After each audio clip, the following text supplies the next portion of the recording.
Hi friends, ഏവർക്കും മീരൂസ് media ടെക്കിലേക്ക് സ്വാഗതം. താളവും മേളവും. നമുക്കിന്ന് ഒരു ഉത്സവ വിവരണം കേട്ടാലോ? കാനനോത്സവം. കൊയ്ത്തു കഴിഞ്ഞ വയൽ, അവിടമാകെ നക്ഷത്രത്തരി പോലെ നെന്മണികൾ കൊഴിഞ്ഞു കിടക്കുന്നുണ്ടാവും. അത് കൊത്തിപ്പെറുക്കി വയറു നിറച്ച് തിരികെ പോരുന്നതിന് മുമ്പ് നാട്ടിലൊക്കെ ഒന്ന് ചുറ്റിത്തിരിയണം. അത് കുഞ്ഞരിപ്രാവിൻ്റെ പതിവാണ്. അങ്ങനെ ചുറ്റിത്തിരിയുമ്പോഴാണ് അവൾ കാടരിക് LP സ്കൂൾ ഗ്രൗണ്ടിൽ നിന്ന് മൈക്ക് അനൗൺസ്മെൻ്റ് കേട്ടത്. അവൾ അവിടേക്ക് പറന്നെത്തി. ഭക്ഷണപ്പൊരിയോട് ചേർന്നുള്ള മുത്തശ്ശിപ്ലാവിൻ്റെ കൊമ്പിൽ ചെന്നിരുന്നു. അവിടെ നിന്ന് നോക്കിയാൽ സ്കൂൾ മുഴുവൻ കാണാം. ഗ്രൗണ്ടിനോട് ചേർന്നുള്ള സ്റ്റേജിൽ നിന്നാണ് അനൗൺസ്മെൻ്റ്. കുട്ടികൾ തിങ്ങി നിറഞ്ഞ ഗ്രൗണ്ട്, പൂത്ത താഴ്വര പോലെ. അവിടെയാണ് കലോത്സവം. സ്റ്റേജിൽ ലളിതഗാന മത്സരമാണ് നടക്കുന്നത്. ഓരോ പാട്ട് കഴിയുമ്പോഴും കുട്ടികളൊന്നാകെ കൈയടിക്കുന്നു, സന്തോഷസൂചകമായി ആർപ്പ് വിളിക്കുന്നു. പാട്ടിന് ശേഷം mono act, mimicry, dance, Oppana, Thiruvathirakali, അങ്ങനെ പലതരം പരിപാടികൾ അരങ്ങേറി. കുട്ടികളാകെ ഉല്ലാസത്തിലാണ്.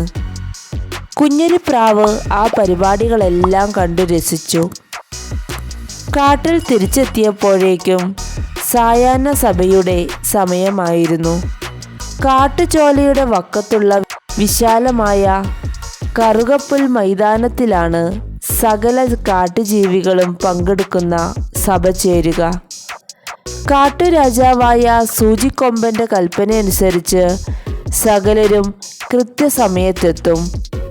കാട്ടുപ്രതിജ്ഞയും വാർത്ത പറയലും രാജൻ്റെ വിളംബരവും കഴിഞ്ഞാൽ പ്രജകൾക്കുള്ള അഭിപ്രായ പ്രകടനത്തിൻ്റെ സമയമാണ്.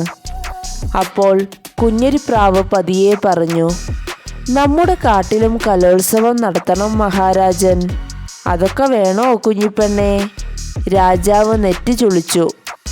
ശരിയാ, അതൊക്കെ വലിയ പൊല്ലാപ്പാണ് മഹാരാജൻ, മുയലച്ചൻ തൊഴുകയ്യോടെ പറഞ്ഞു. വേണ്ട വേണ്ട, അതൊന്നും വേണ്ട. ഇവൾ ഓരോന്നിങ്ങനെ കൊണ്ടുവരും.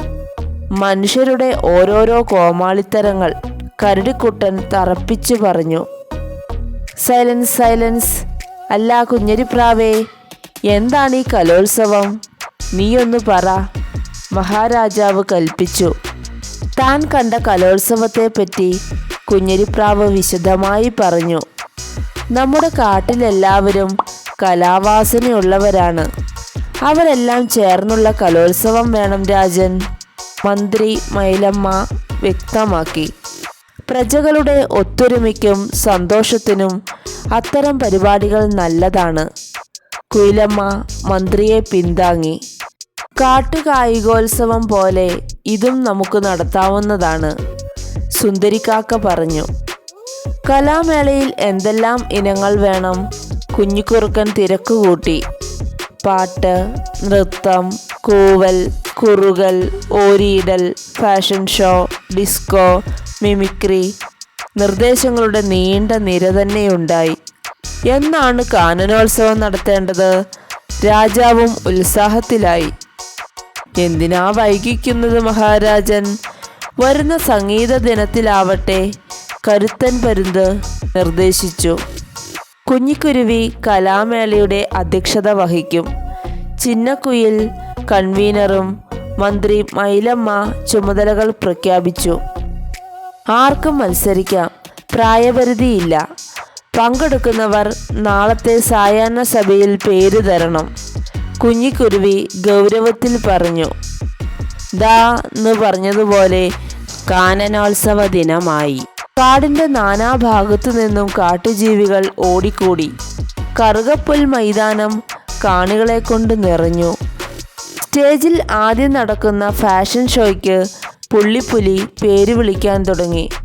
തുടർന്ന് കുയിലിൻ്റെ നേതൃത്വത്തിൽ പാട്ടുമത്സരമാണെന്ന് അറിയിപ്പുണ്ടായി.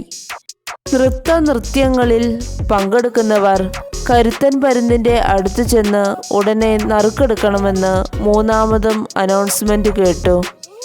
മത്സരത്തിൽ ജയിച്ചവരും തോറ്റവരും കൈയടിച്ച് ആർപ്പ് വിളിച്ചു. രാജാവെന്ന നിലവിട്ട് ഓരോ മത്സരത്തിലും സൂചിക്കൊമ്പൻ ഒരു കൈ നോക്കി. ഫാഷൻ ഷോയിലും അമറൽ മത്സരത്തിലും മാത്രമേ ജയിക്കാനായുള്ളൂ. കാനനോത്സവം സംഘടിപ്പിക്കാൻ ഐഡിയ തന്നതിന് സൂചിക്കൊമ്പൻ കുഞ്ഞരിപ്രാവിനെ തളിരില മാല അണിയിച്ചുകൊണ്ട് ആദരിച്ചു. എല്ലാ കൊല്ലവും കാനനോത്സവം നടത്തുമെന്ന് പ്രഖ്യാപിക്കുകയും ചെയ്തു. കൂട്ടുകാരെല്ലാം ആർത്തുല്ലസിച്ചാണ് കൂട്ടിലേക്ക് പോയത്.